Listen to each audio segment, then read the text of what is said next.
Il est 7h34 et en studio, on va lui placoter ça un petit peu. Ce matin, c'est Caroline Jean, courtier immobilier résidentiel via Capital Élite. Bon matin, Caroline. Bon matin, Jason. Comment ça va? Ça va super bien. Good. On va parler de quoi ce matin, nous autres? Là? Ben, aujourd'hui, on va parler de protéger son investissement. OK. D'accord? Parce que l'achat d'une maison, c'est généralement le plus gros investissement d'une vie. Ouais.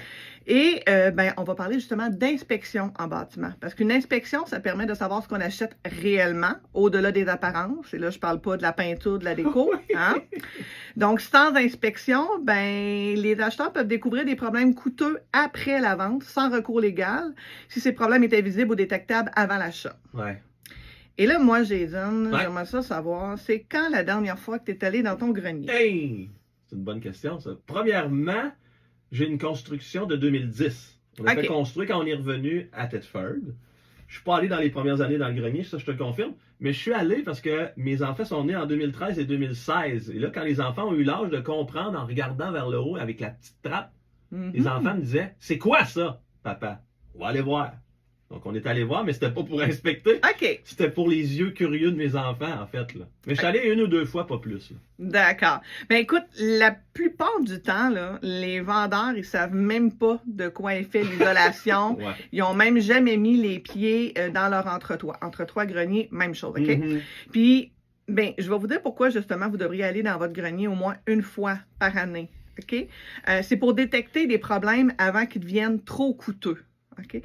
Donc, on regarde avec une lampe de poche, on monte en haut, justement, on prend la lampe de poche, on regarde est-ce qu'il y a des traces d'humidité, est-ce qu'on voit de l'infiltration d'eau, est-ce qu'il y a des odeurs particulières, parce que sinon, ça risque d'être l'inspecteur qui va le découvrir quand vous allez vendre votre maison, arrive, OK? Ouais, donc, vaut mieux prévenir que guérir. Et justement, Caroline, si l'inspecteur arrive à l'inspection, monte dans le grenier, oh! Là, il remarque des affaires. Est-ce que l'acheteur peut arriver à dire « Oh, là, non, là, moi, je recule, là, j'annule l'offre. » En fait, il y a des conditions pour ça. Si le fait, et on parle de un fait, si un fait découvert, il n'était pas connu ni visible lors de la visite, qu'il s'agit d'un élément majeur, pas plusieurs petits éléments, un élément majeur et significatif qui, avoir su, l'acheteur n'aurait même pas fait d'offre ou aurait fait une offre à la baisse, à partir de ce moment-là, avec le rapport d'inspection, l'acheteur, il peut décider de rendre sa promesse d'achat nulle et non avenue. Okay. On parle ici, exemple, de plusieurs milliers de dollars avec des rénovations, donc il y a quand même des critères à respecter, mais oui, si c'est un fait majeur, la personne peut se retirer. Et là, si on parle d'inspection, il y a des coûts, évidemment, de rattacher à ça. Bon, c'est quand même dispendieux, c'est super important, mais là,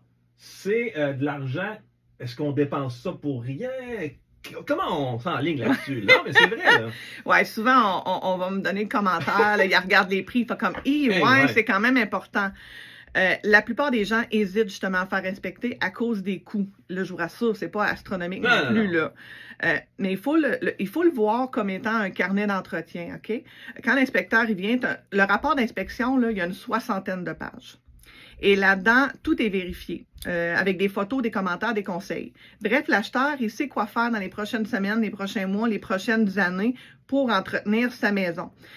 Donc, ce rapport-là, il peut te faire sauver bien plus d'argent, OK, à du long terme. Ouais. Mais à l'inverse, si l'inspection en révèle un fait majeur, ça se peut-tu que tu aies sauvé pas mal plus que les rénovations t'auraient coûté? C'est clair. Puis bien souvent, les gens n'ont pas ces sous-là une fois la transaction faite pour faire les réparations.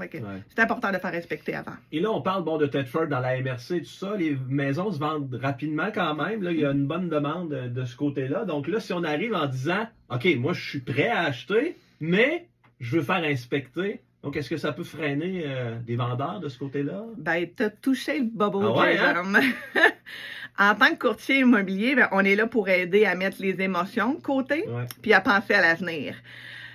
En cas d'offres multiples, quand on met une maison sur le marché et qu'on en reçoit plusieurs offres en même temps puis qu'on présente aux vendeurs, à offre égale, ça se peut que le vendeur il penche pour l'offre sans inspection. Puis c'est pas nécessairement parce qu'il a peur de sa maison, c'est parce que c'est une condition de moins. Mais nous, on est là pour faire rappeler à la personne qu'elle n'achète pas un vélo.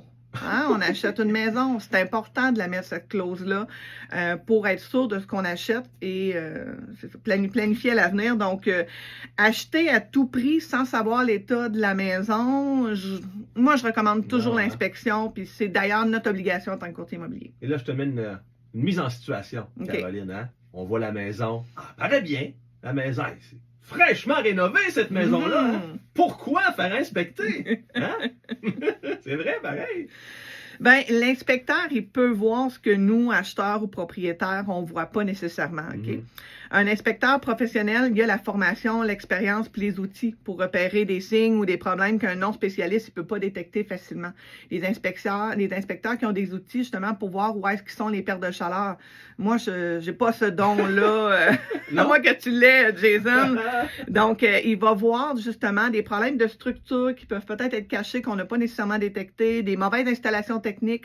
On parle de plomberie, d'électricité, chauffage, ventilation. Fait que même si tu viens avec ton père, ton oncle, ton cousin qui travaille sa construction, il n'y a peut-être pas nécessairement toutes les expertises pour voir tout ça autour. Fait que l'inspecteur, lui, il va le voir. Et qui choisit l'inspecteur? L'acheteur ou le vendeur? Celui qui paye, donc c'est l'acheteur. Celui qui paye, c'est l'acheteur. C'est bon, ça, j'aime ça. C'est ça, donc c'est toujours l'acheteur qui va décider avec qui va faire affaire. Nous, on donne toujours un document de référence avec des inspecteurs en bâtiment dans la région, mais sinon, ils peuvent faire affaire avec la personne de leur choix en longtemps qu'elle soit reconnue dans son milieu. Et avant de finir, j'aimerais ça que tu me racontes, je sais que tu en as sûrement quelques-unes, mais mettons là, une découverte ou une histoire de fou là, en inspection. Là. OK. Ben là, je rassure tout le monde, là, ce que je vais vous dire, c'est pas tout le temps des histoires comme ça. Là. Habituellement, ça se déroule bien. Ouais. Mais je peux pas oublier l'inspection que j'ai faite, puis là, s'il m'écoute, il va s'en rappeler lui aussi, là, c'est Louis-Paul Bussière. Puis là, je le vois encore, il lève la trappe pour accéder au grenier, et là, oh mon Dieu, il y a un tas d'excréments, de souris, mais lors de l'inspection, on se rend compte qu'il y avait aussi de la chauve-souris là-dedans. C'était, on va se dire, dégueulasse. Là, OK? Ça tombait à terre. Bon, bref. Heureusement, ben, grâce à l'inspection, ça a été découvert, puis l'acheteur a pu faire une décontamination avant de l'habiter, mais bref. C'était pas ma plus belle inspection. Fais le saut. Hein? Oui, exactement. Ça. Caroline, avant de finir, les gens qui voudraient te rejoindre, donne-nous les coordonnées, numéro de téléphone, Internet, toute l'affaire. Là. Exact. Ben, on n'est pas dur à trouver, on est partout. Ouais. Donc, notre site Internet, équipe kevinetcaroline.ca. Mon numéro pour me rejoindre, le 581-802-5335. Le cjacques à commercial via capital.com. Et évidemment, sur Facebook, Instagram, TikTok, YouTube, name it. Voilà. Merci, Caroline, pour l'entrevue de ce matin. Bonne journée à toi. Merci, toi aussi. Salut, bye-bye. Donc, Caroline Jean, courtier immobilier.